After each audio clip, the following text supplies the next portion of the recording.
right now we need to get to the issue on everybody's mind, and the conversation about that issue that's on everybody's mind. I'm, of course, talking about Ben Shapiro arguing about UFOs with Matt Walsh. So, Matt, meanwhile, all of this is big story. Obviously, all of it matters a lot, but it's dwarfed by the news that there is a whistleblower named David Charles Grush, a decorated Air Force veteran, who told News Nation that the American government has retrieved non-human origin technical vehicles called spacecraft, if you will, non-human exotic origin vehicles that have either landed or crashed. And he has also claimed, apparently, that there are exotic materials here, including different morphologies. Like we actually have aliens, I guess, with the spaceships. So obviously you're very happy about this because you've been a big advocate for the idea that the aliens are among us for a long time. The one problem I have with the story is that I think it's complete crap. He says that this particular fellow does not say he has personally seen alien vehicles. He doesn't say that he's personally seen anything. So apparently a middle manager at one of these organizations now saying that he has seen aliens is enough to set the entire world ablaze. What is your take? I know that you're very excited about this. Well, I am very excited about it. But I have to disagree. I disagree with you completely on every aspect of this story, including that it's setting the world ablaze. It should set the world ablaze, but it isn't. Like, people don't care. And I think that, UFOs could actually literally land on Earth in front of everybody, and it's all on tape. And people it would trend on Twitter for about five and a half minutes, and then everyone would move on. So I find that very depressing, which also, to me, just makes it more credible, because one of the things you hear from especially people on the right is that, well, these stories are all distraction by the government. And, well, I think that's wrong for a number of reasons, beginning with the fact that it's not a distraction. It's like it doesn't succeed as a distraction. So you're still left with, if this is all bogus, then why would someone make this up? I mean, this whistleblower, we know it has been confirmed that he had access to high-level classified information. That part is 100% confirmed.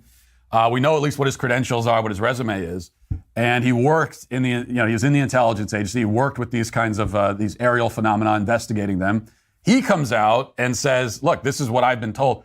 What would be his incentive to make this up? He's setting his own career on fire. He's not setting the world ablaze, but he is setting his career ablaze and his life potentially. Why would he do that if it's entirely made up? But the other thing, Ben, you have to remember is that this is not one story. Because you know his name now and you'd never heard of him before? Okay, what good does that do? I was like, so he'll write one book, maybe. I'm not even sure if it'd be a bestseller, and then that's Matt, it. Wait, hold up. You're saying people don't do things to be famous and to get on TV and to like be and to be notorious? I feel like this runs counter to much of your view of the world. It's incredible. I'm sitting there like, wow. It's like he's describing themselves. They're saying the quiet part out loud about themselves. Talking about this story. It's great. Yeah, I mean, I think that my guess is that they don't really let themselves have debates over substantive policy issues, even if they have one, so they, whatever passive aggressive or aggression that they have for each other has to come out through a passive aggressive debate about aliens. Because that Ben Shapiro behind closed doors is probably one of the most petty people on the planet, and probably hates everybody that he comes into contact with and thinks they're a bunch of idiots and that he's a genius. But I feel like we're just starting to have that come through on this clip. Yeah. In the second half of this, which we'll watch in a minute, he gets a little bit looser, and it's actually kind of odd. Like he like almost comes across like he just like smoked pot for the first time in his life or something. But yeah, this is I will say, I want to do some bipartisanship here and give credit where credit's due. If anybody wants to clip the next few seconds, I think Ben Shapiro is right. I do, in fact, think that there are probably not alien spaceships that have crashed into the United States and are being kept a closely guarded secret by the federal government.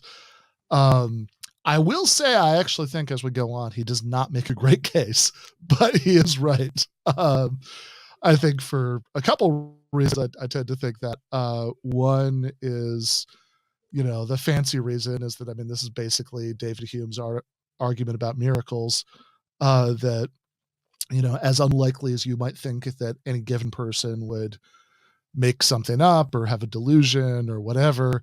What you have to weigh is the improbability of that person being wrong for any of those reasons, that they're lying, that they're deluded, that whatever, against the improbability of the thing itself, right? That like you have, so in the miracle case, that, you have your entire experience of the entire world tells you the laws of physics work in a certain way, and you have to weigh that against this guy who seems real trustworthy said it didn't this time. And, I like, look, if I, if I said, if I said that last night, Vladimir Putin, Joe Biden, and the Pope, all had dinner in my apartment, that doesn't even violate any physical laws, right? That could happen consistently with laws of physics. But even if you started out thinking I was real trustworthy, you still wouldn't believe me, right? Like this, because you think the probability of somebody who otherwise seems really trustworthy saying something that's not true is, however low it is, it's still higher than that happening. And okay, the UFOs aren't quite on the level, maybe, like, of this divine miraculous intervention in the laws of nature, but like also kind of are, right? Like that's, if you, given the distances involved, that does seem like we'd have to have some faster than light travel, unless the aliens are taking like centuries a trip. So yeah, I think something like the Hume argument seems pretty compelling to me. That's half of it, and then the other half is that this idea that like, oh, the government's covering it up because there would be mass panic if we revealed the UFOs seems exactly backwards to me. Like, I don't know. I mean, it seems like the defense establishment would love that. Yeah, I quite honestly, I think the biggest reason that we haven't found a real alien spaceship yet is that Trump has come and gone as president of the United States, and he has not come out and said it. I mean, the guy literally... Trump would 100% have said it, like just in some casual context. He didn't even mean to say it. He'd be like, "Oh yeah, no, it's like the UFOs that we found." Yeah, I wasn't supposed to say that. Yeah, no, that. Yeah, I mean, coming, from seeing that he literally had these files in his bathroom at Mar-a-Lago, I think. But yeah, I agree with you. That's by the shower. You saw that picture. Yes, yeah. I think. Look, maybe one of those boxes has the proof about UFOs in there. But I tend to agree with you. I mean, listen, I'm open to the idea of it, but I just want to see the proof like in front of my eyes, as opposed to we have to like believe in someone, right? Yeah, there's this guy who says it. Yeah. I mean, to also think about that, like, I mean, I guess the people who are really the UFO heads said that there's all this proof over the years, right? So this wouldn't be the first sign of it, because I tend to think about what are the odds that my time on Earth coincides with like when an alien came, you know what I mean? But I guess I don't know, I'm not high enough for this conversation. I just realized. Well, I think Ben Shapiro might be, so let's watch the second clip. The people do things to be famous, but my question is still, to what end? So people know his name. And then what? Like, where does he go from there? He's given up his entire career. What does he do next? But it's just this one story is in the broader context. We've got videos from Navy pilots of anomalous objects in the sky. We've got many different reports. We do have many things that are now on video because everyone has smartphones now, and so we can actually see these objects in the sky. We've got radar. We've got all these things. And we do have people in the intelligence community coming out and confirming that these things have been seen, and sometimes these crafts have been obtained after they've crashed. So there's a lot of evidence that something is going on.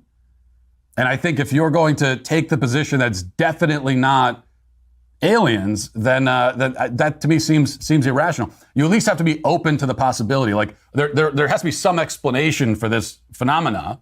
And that is one of the potential explanations. What is the... It is a potential explanation, but the probability is extremely low, mainly because Again, here's my question. These creatures apparently flew millions of light years to get to planet Earth, where they proceeded to crash their extraordinarily high-tech spacecraft into like a swamp and die. And this seems like wild incompetence. Are these aliens just like extremely good at making their vehicles, but very, very bad at driving them? Are they female aliens? Like, what's happening here? I would be careful before I start calling them incompetent. Okay, they could be listening to us right now. I mean, I'm not, and only a few of them have crashed. We see many of them where they're flying around the sky and then they leave. So it just makes sense. If we've been visited a bunch of times by beings from other solar systems, every once in a while, a few of them crash. They're not perfect. Round 2 goes to Matt, honestly. Yeah. Wow, that really flip-flopped. Well, I mean, the question was, what is an alien woman? He certainly has been working on it. He's been workshopping that one. Yeah, for he's like, don't get me started on that one. I mean, Ben tried to win with just his, wonderful charm of like I would say maybe 1940s, 1950s era humor about women driving that he just like really got a big fucking chuckle out of. But Matt's arguments honestly were better in that round. I kind of came around. Yeah, no, totally. I think again, anyone wants to clip this out of context, I think Matt Walsh made a good argument. But yeah.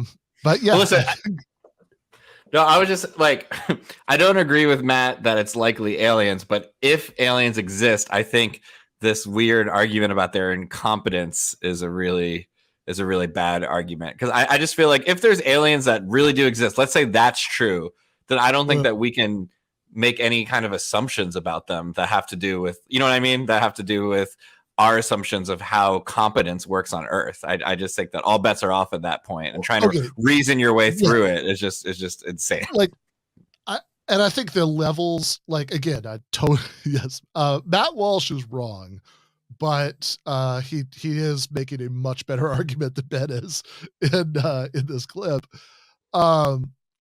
because this idea that like some UFOs crashing supposedly like somehow undermines the whole thing.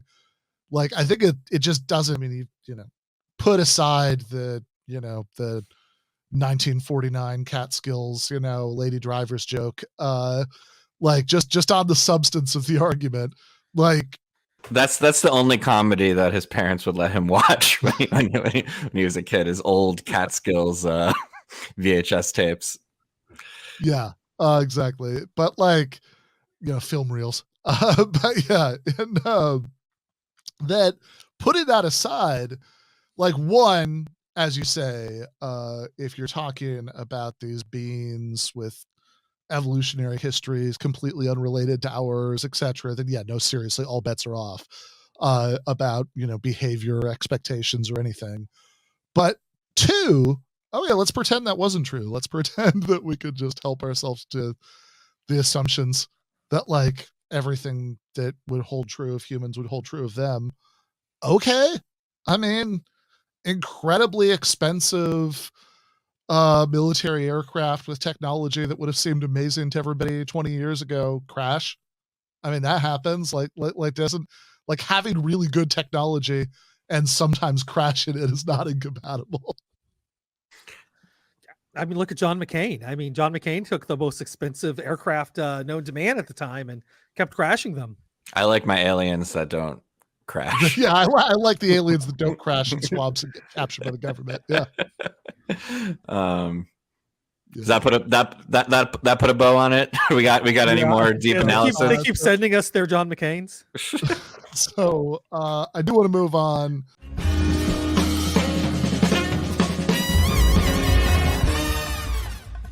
You have been watching free public content from Give Them an Argument. To access every single episode of the show, the main show on Monday nights, all of the streams, all of the debate breakdowns, all of the patron-exclusive postgames on Monday nights, all of the patron-exclusive bonus episodes every week, and much, much more, go to patreon.com/Ben Burgis. I cannot resist ending this with, don't be foolish.